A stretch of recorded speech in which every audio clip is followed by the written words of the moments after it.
Hi hello friends, ನಾವಿವತ್ತು paneer grill ಮಾಡೋಣ. ಮಾಡುವ ವಿಧಾನ: garam masala, red chilli powder,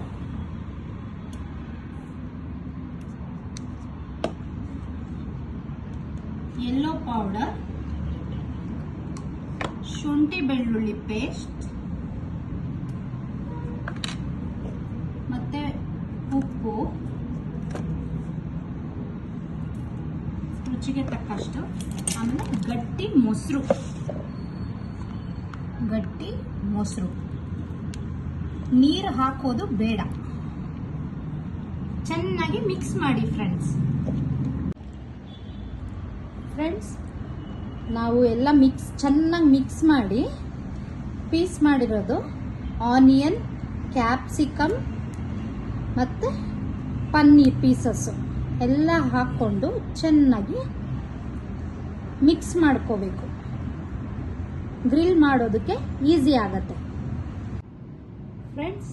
ಎಲ್ಲ ಮಿಕ್ಸ್ ಮಾಡಿದ್ಮೇಲೆ ಬಾರ್ಬಿಕ್ಯೂ ಗ್ರಿಲ್ ಅಂತ ಬರುತ್ತೆ, ಅದನ್ನು ತಗೊಂಡು ಕ್ಯಾಪ್ಸಿಕಮ್ಮು, ಪನ್ನೀರು, ಆನಿಯನ್ ಎಲ್ಲ ತಗೊಂಡು ಈ ಥರ ಗ್ರಿಲ್ ಮಾಡ್ಕೊಳ್ಳೋಣ. ಬನ್ನಿ ಫ್ರೆಂಡ್ಸ್, ತುಂಬ ಟೇಸ್ಟಿಯಾಗಿರುತ್ತೆ. ಪನ್ನೀರು, ಕ್ಯಾಪ್ಸಿಕಮ್ಮು, ಆನಿಯನ್ ಈ ಥರ ಗ್ರಿಲ್ ಮಾಡ್ಕೊಳ್ಳಿ.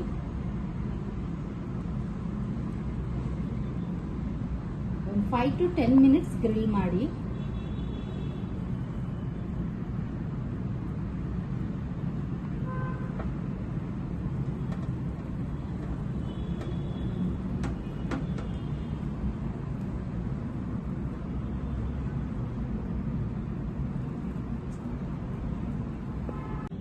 ಫ್ರೆಂಡ್ಸ್, ಪನ್ನೀರ್ ಗ್ರಿಲ್ ರೆಡಿ ಇದೆ. ಈ ವಿಡಿಯೋ ನಿಮಗೇನೋ ಇಷ್ಟ ಆಗಿದೆ, ಪ್ಲೀಸ್ ಲೈಕ್ ಮಾಡಿ, ಶೇರ್ ಮಾಡಿ, ಕಮೆಂಟ್ ಮಾಡಿ. ಹಾಗೂ ಮುಂದಿನ ವಿಡಿಯೋವರೆಗೂ ಸಿಗೋಣ. ಅಲ್ಲಿವರೆಗೂ take care, Tata and good bye.